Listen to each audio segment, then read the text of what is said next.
Good afternoon, everyone. Thanks very much for attending today. At the end of what we know has been a long year that was full of challenges. We'll definitely all be glad of the summer break when it comes.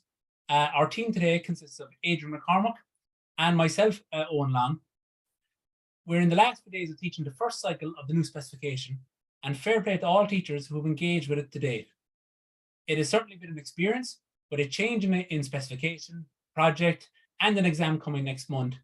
But every year it gets easier, and we'll all definitely find the next cycle of it much more manageable. So our intended learning for today is that hopefully by the end of the session, you will have experienced how difference equations can be developed and formalized through authentic modeling problems, explored dynamic programming and its appropriateness through the lens of mathematical modeling, and engage with the mathematical modeling cycle and how it can be integrated as a regular part of teaching, learning, and assessment. Our first part of the webinar will focus on difference equations within mathematical modeling. We can see here our usual image of the 4 strands of the specification, and difference equations lie in strand 4, mathematical modeling in a changing world. This image then shows the learning outcomes in relation to difference equations. We can see across the learning outcomes that real-world situations that involve incremental change, which can be modeled by difference equations, are key. So clearly, authentic problems applicable to the real world are really important here. So what are difference equations and why are they used? When we have a sequence of terms, then a difference equation is an equation that uses recursion to relate those terms. They are used when an exhaustive approach to problem solving just isn't practical. So if we have the first 4 terms of a sequence and want the 500th term, then we obviously don't want to keep continuing the pattern until we get to the 500th term. Difference equations allow us to find a general solution so we can determine any term. They are used to model discrete changes in real-world situations, such as finance, nature, discrete population change, computer science, etc. We know that difference and differential equations are fundamental parts of the specification, but how are they different then? Difference equations are used to model a discrete change in time, while differential equations model a continuous change in time. In terms of acceleration in applied maths, we see that uniform acceleration uses discrete intervals to calculate average acceleration. And for differential equations, acceleration equal to dv dt, we can see that it refers to variable acceleration, as the acceleration can be constantly changing. Assumptions that we make about real-life data determines whether difference or differential equations are more appropriate. There are many real-life situations that can be modeled using difference equations. One example is to model a population that changes discretely over time, such as those with a breeding season. Here we will look at the changing population of deer in a particular forest. From research and the gathering of data, it is estimated that the deer population will drop by 5% each year. As a result, the local authority introduce an additional 20 deer to the forest each year. For this particular case, the difference equation can be represented as dn is equal to 0.95 dn minus 1 plus 20. So the population of deer for a given year will be 95% of the previous year because of the 5% drop, plus the 20 deer that are added each year. So that's just one sample idea and application of it. If we want to solve a difference equation, then we want to find a closed form for the terms of the sequence in the form un is equal to f of n. The order of a difference equation is the difference between the highest and lowest subscripts in the relation. So let's take a look at some examples then, where the nth term can be represented by u, a, or p. We can see from the given examples that the first one is a first order difference equation, because n minus 1 is 1. The second example is also first order because the subscripts n plus 1 minus n is 1. And the third example then is second order, because the difference between the highest iterate n and the lowest iterate n minus 2 is 2. So a tip for students then is for them to focus on the subscripts when they're determining the order. So if they're trying to figure out whether it's first or second order, whatever it might be, to focus on the subscripts, and that should be a help to them. Another important feature of difference equations is whether they are homogeneous or inhomogeneous. First and second order difference equations can be written in the form un is equal to a times un minus 1 plus f of n for first order, and un is equal to b times un minus 1 plus c times un minus 2 plus f of n for second order, where a, b, and c are real constants. In either case, if f of n is equal to 0, then the equation is homogeneous, while if f of n is not equal to 0, then the equation is inhomogeneous. So that's just a nice way to distinguish then between the two. So let's take a look at a problem involving difference equations. Here, a landscaping company must construct a path in a local park of length 200 meters. The path will be made of flagstones that come in two different lengths. The large flagstones have a length of 2 meters, and the small flagstones have a length of 1 meter. The landscapers want to know how many different ways in which the 200-meter path can be constructed. So the landscaper started off by identifying the number of possible combinations for paths of length 1 meter, 2 meters, etc. So they set up a table and listed out the various combinations. Now, for a path of length 0 meters, there's obviously only one way to construct it, which is by not using any flagstones. For a 1 meter path, there is only one possible combination. For a 2 meter path, there are two possible combinations in 2 1 meter stones or 1 2 meter stone. For a 3 meter path, we can see there are 3 possible combinations. There are 5 possible combinations for a 4 meter path. And finally, there are 8 combinations for a 5 meter path. So if we did want to continue to another row, if we looked at the possible combinations for a 6 meter path, then we would have 13 combinations. But instead of continuing on the pattern all the way up to 200, they noticed that the next term is equal to the sum of the previous two terms. Since the next term is equal to the sum of the 2 previous terms, then the number of ways the path can be made using the 2 different stones can be modeled using a second order difference equation. If we let un represent the number of ways a path of length n meters can be made, the difference equation can be represented as un is equal to un minus 1 plus un minus 2, with u1 equal to 1 and u2 equal to 2 as the initial conditions. For our given second order difference equation with initial conditions of u1 equal to 1 and u2 equal to 2 from our table earlier, we want to find closed form for un.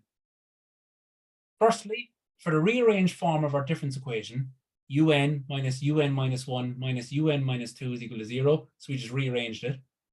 We will set up our characteristic equation, which is x squared minus x minus 1 equal to 0. We want to solve this to find the roots, so we will use our quadratic formula then. Using this, it will give us the roots. Alpha is equal to 1 plus root 5 all over 2, and beta equal to 1 minus root 5 all over 2. Once we have the roots, then we determine what form of general solution will we use.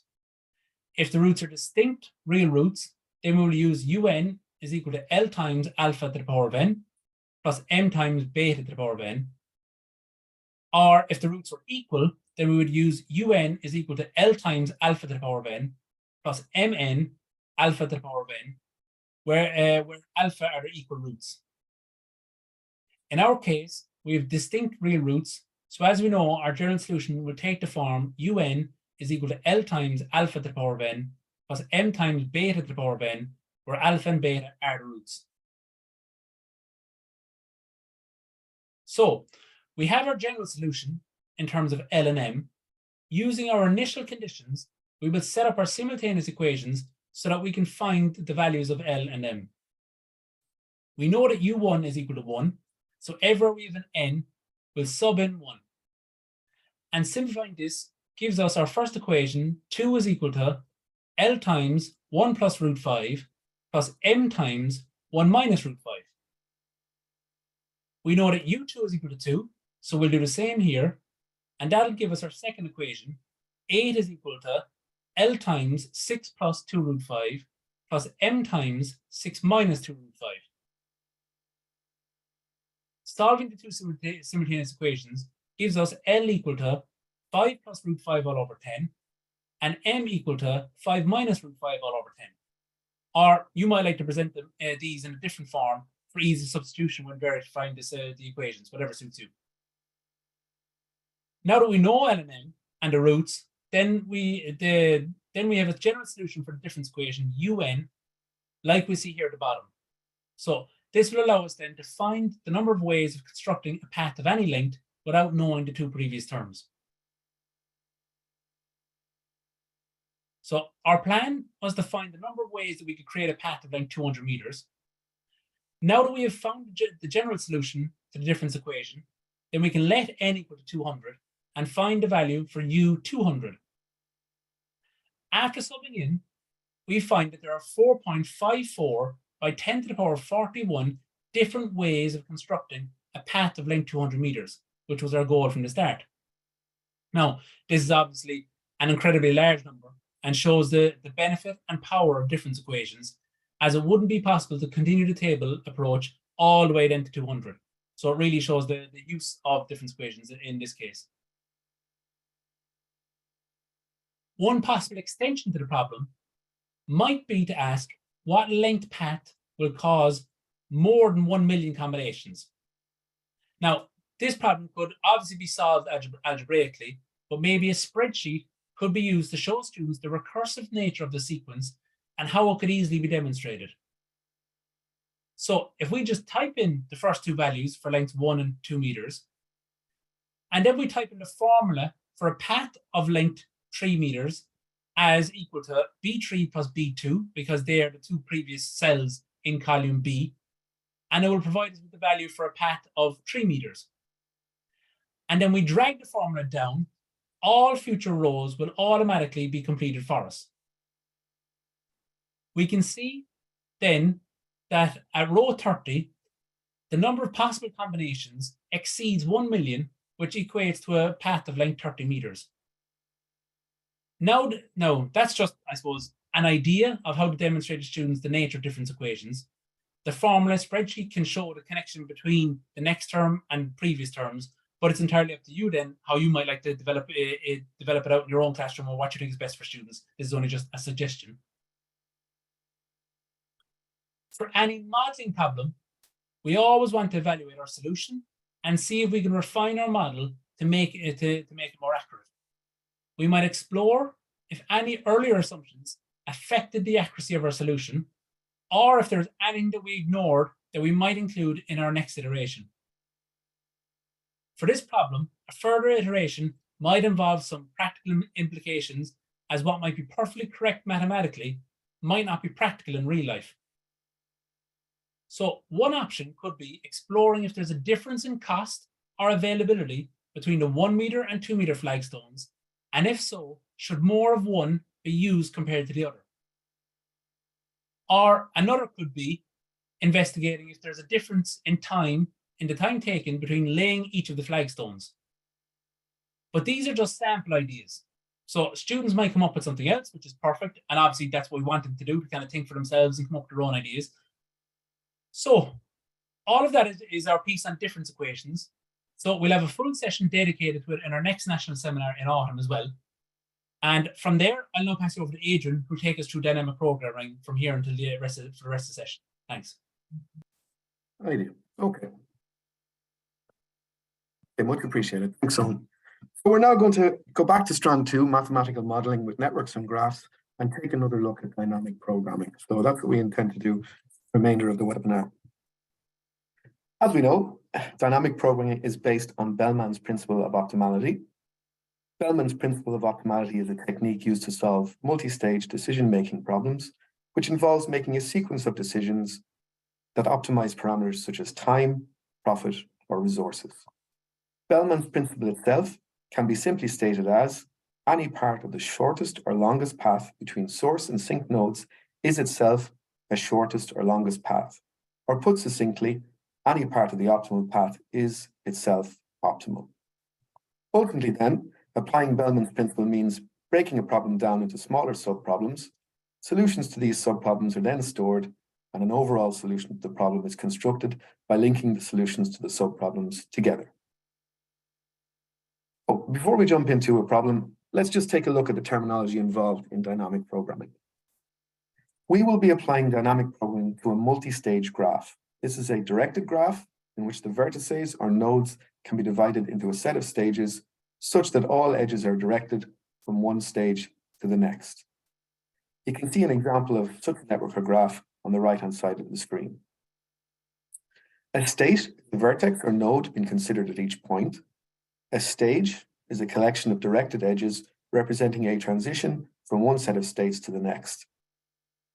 An action is a directed edge from one state to the next. And we can see in the sample network shown, the states are all the green dots labeled with the letters S, A, B, C, etc. The actions are all the edges which link those green dots, and this network can be divided into 3 stages, and we're just going to do that now. So if we look at E and work our way back towards E, F, G, and H, we can see that that's stage 1.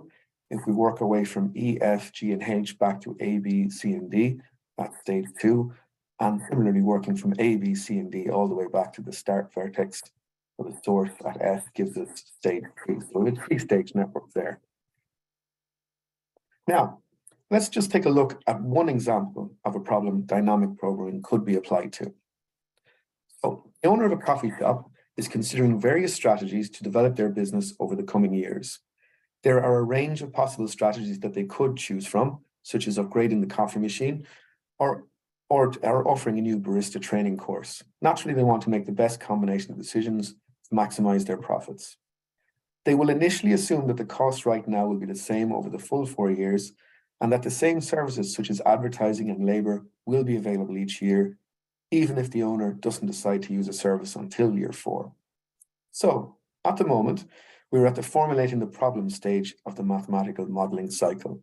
These are all skills that are part of formulating any problem, where students will have to research the background to a problem, determine information relevant to it, and determine what assumptions are necessary to simplify the problem situation. In the next slide, we will move towards the stage of the mathematical modeling cycle, translating the problem into mathematics. So we'll move towards the next stage then. Okay. At this point, the owner of the coffee shop took all of the gathered costs and information and translated them into a mathematical representation.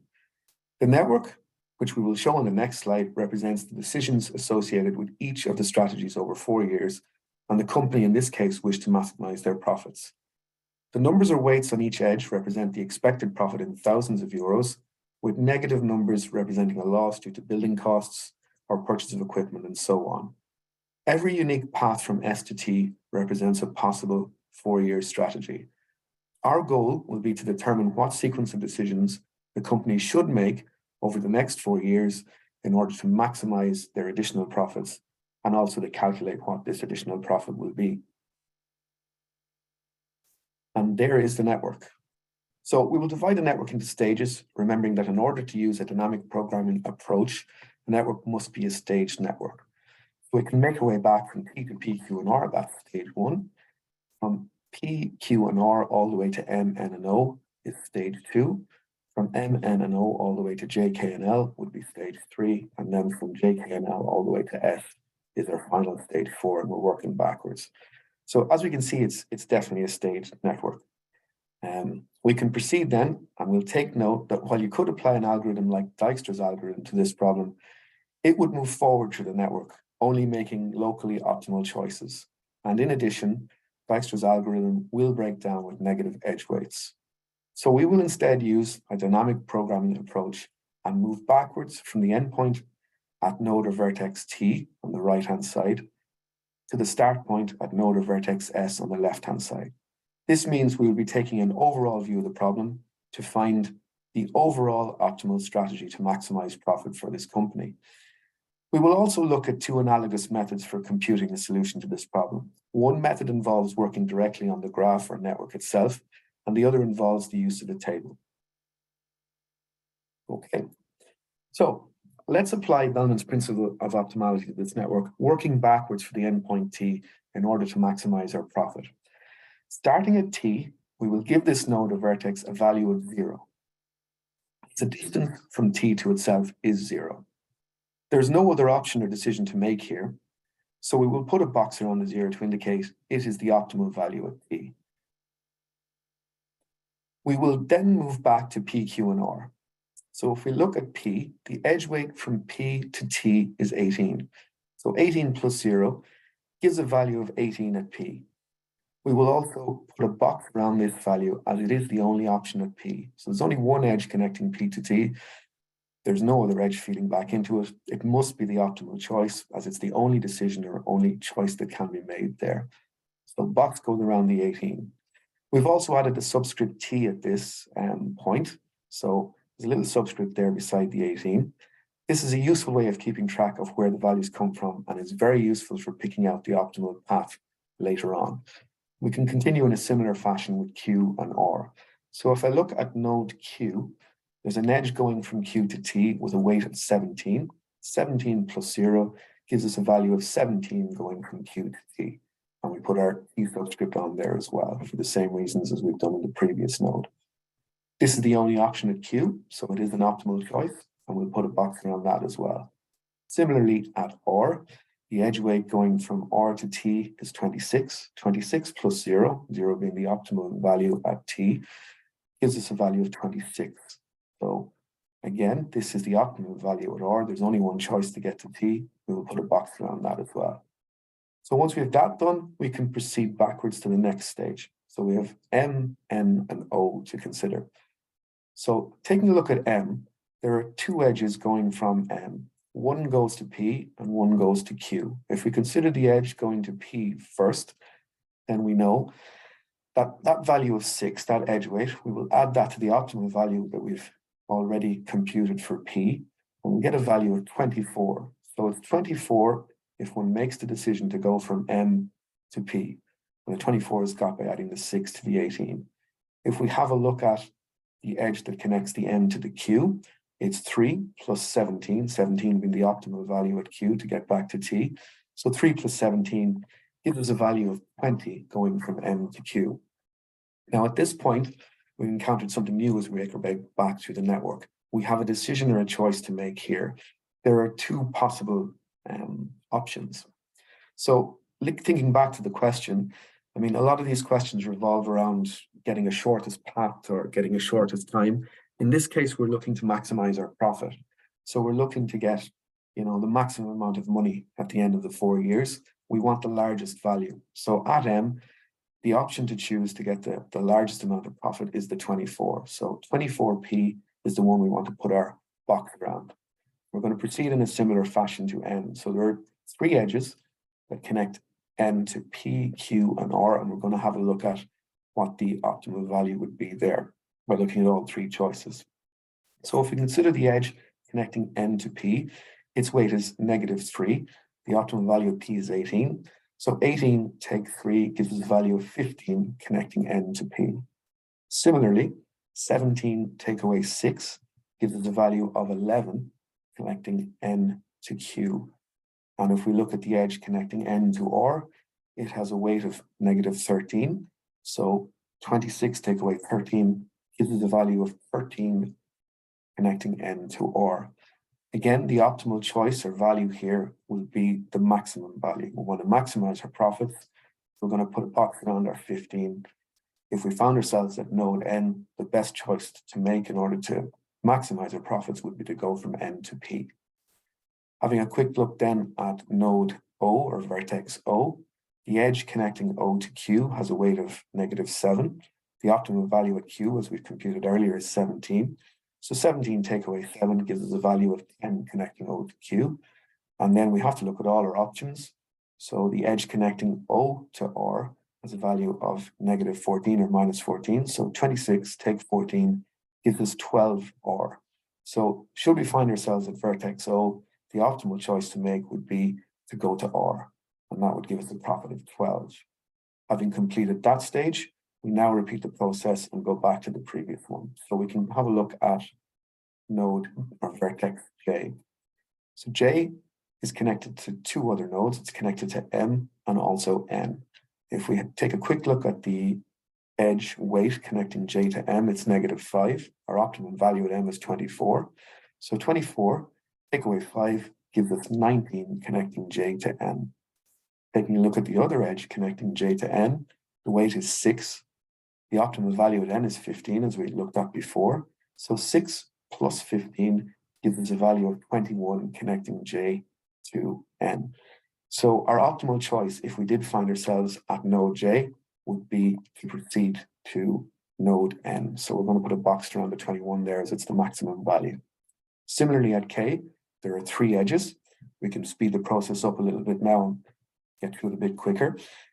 So the value connecting K to M is 36, 24 plus 12. The value connecting K to N is 31. So we have 16 plus 15 there. And the value connecting K to O is 30. That's 18 plus 12. We want to choose our maximum value at all times. We're trying to maximize our profit. So we put a box around the 36. Having a look at L, there are 2 edges connecting L to N and O. So we can have a look at our values there. 14 plus 15, the edge weight from L to N being 14, and the optimal value at N being 15, gives us 29. And 13 plus 12 gives us 25 should we connect from L to O. Our optimal value there would be 29. At this point, we're nearly ready to go back to the start and stitch it together and find out what the optimal path is. So we just carry out the exact same process on vertex or node S. So having a look at S, there are 3 edges connecting S to J, K, and L. If we look at the edge connecting S to J, the edge weight is 11. The optimal value is 21. So we get a value of 32 so we proceed from S to J. If we go from S to K, it's 36, which is the optimal value at K, take away 2, which is our edge weight from S to K, giving us the value of 34. And then finally, if we look at the edge connecting S to L, there's an edge weight of 3, an optimal value of 29. 29 plus 3 gives us a value of 32 connecting S to L. We want to choose the maximum value. That's our optimal choice here. So 34 is what we will put a box around. At this point, if we're doing this on a graph, we can now start to stitch the optimal path back together. We know at this point as well that our profit is going to be 34,000. These numbers represent, every number represents €1,000 of profit. So looking at S, the optimal choice is to go to K. If we then look at K, the optimal choice is to go to M. If we look at M, the optimal choice is to go to P. And then there's no choice really at P. If you want to get back to T, you have to go from P to T. Our optimal path is S, K, M, P, and T. So that's it done in the graph. Now, we can also use the table to apply Bellman's principle of optimality, and we'll take a look now using the same network, just how this approach is directly analogous to the one we have just used. So we can set up a table of 5 columns. The first column represents the stage in the network. The second column represents the state or current node we are considering. The third column represents the action or the node we're going to connect to. The fourth column is used to calculate the value of that action. And we've put in a fifth as well to store the total value, which in this case is the additional profit for each decision. We're also going to use an asterisk to show what value is considered optimal for each state. So if we look at the table there and look at the graph side by side, we can see just for stage 1, so just as with our network, the optimal value from P back to T is 18. There's no other option there, so that has to be the optimal value. The optimal value from Q back to T is 0 plus 17, so we've got 17 with an asterisk beside it there, beside state Q in the value column. And from R to T, the optimal value is 26, so there's 26 with an asterisk beside it there in the value column. So now let's take a look at stage 2. Okay, so there's the network that we already had a look at. And here's our table for stage 2. Again, if we look at it there, we can see that just as before, the total value from M to P, and of course back to T, is 24. And for M, this is the optimal value, as M to Q, and of course back to T, is a value of 20, and we're trying to maximize profit. So for state M, it's M to P with a value of 24 as our optimal choice there. So the asterisk is beside the 24.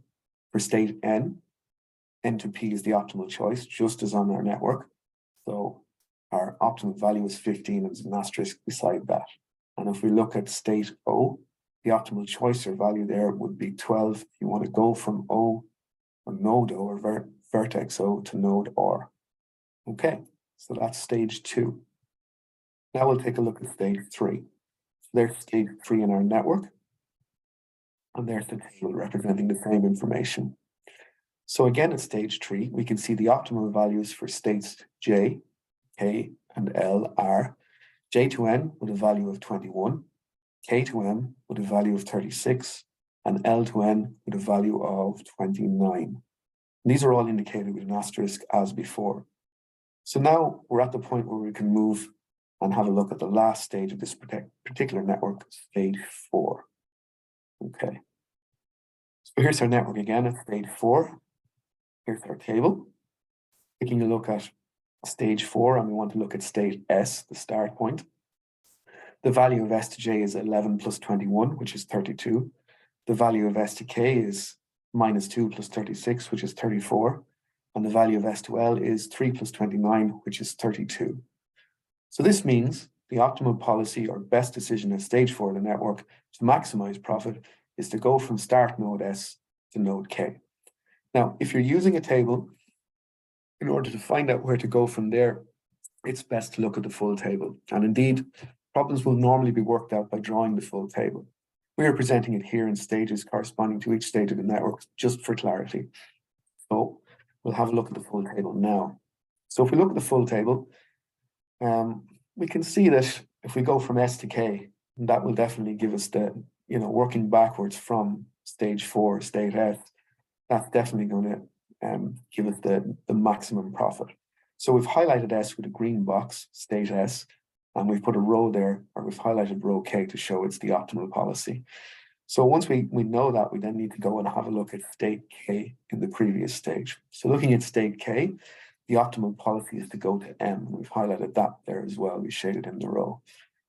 Once we have done that, we need to investigate and have a look at state M. So looking at M, we've put a green box around that. And we can see that the optimal decision or policy there is to go from M to P. And then it becomes a little bit easier after that. Once you go up to P, there's no real choice. You've got to go back to your sync vertex. So you've got to go from P to T, and you end up with exactly the same path as we had for the network. So the optimum path for the network is exactly the same using the table method as expected. It's SKMPT, and that will yield a maximum possible profit of 34,000 euros over the 4 years. And there's the network beside it as well, just to compare the two side by side. So hopefully this was a helpful exercise, and we will definitely explore the use of tables in dynamic programming in more detail in the upcoming seminar this autumn. Now, so far, we've worked our way through the first 3 stages of the modeling cycle: formulating the problem, translating the problem to mathematics, and we also computed the solution using 2 analogous methods. The final stage of the modeling cycle requires evaluating our solutions. So this involves refining the model and using it to predict a better solution to the problem. As the mathematical modeling cycle is an iterative process, that should lead to a more accurate solution with each iteration. So this could be built into any lesson where you might spend some time encouraging students to think about the accuracy of a solution based on any assumptions that were made, and asking them to think about how their model could be refined. Students can also compare their solutions to solutions found in research and real-world data. Just one possible assumption that could be revisited to refine this model and make it more accurate was the assumption that costs would not rise over the 4 years, but instead remain static. In the current environment, we can see how unrealistic that might be. So building in projected cost rises over the 4 years could well lead to a different optimal path through the network in this problem and a more accurate solution. So that brings us to the end of this particular modeling problem. Before we wrap up, however, we will just take a quick look at the resources available on the PDST website. Okay, if you're looking for resources that may be of use in your classroom, then if you go to the Applied Maths section of the PDST website, under the Senior Cycle Subjects tab, click on Applied Maths and then CPD Resources. This will bring you to a page with an archive of all the resources available. The link there is highlighted with a red ellipse on screen. On this page, you'll find videos regarding different parts of the course, copies of seminar slides, digital technology workshops, digital graphic organizers, links to webinars and booklets and posters from all of our seminars and other events. And that brings us to the end of today's webinar. If you have any thoughts or suggestions from today or in general, then feel free to email us on appliedmaths@pdst.ie. You can also follow us on Twitter @PDSTAppliedMath. And finally, on behalf of Owen and myself, we would like to say thank you to everyone for attending. We hope you found the webinar interesting and helpful. And all that remains is to wish you all a happy and peaceful summer. And we hope to see you next year. And thank you all.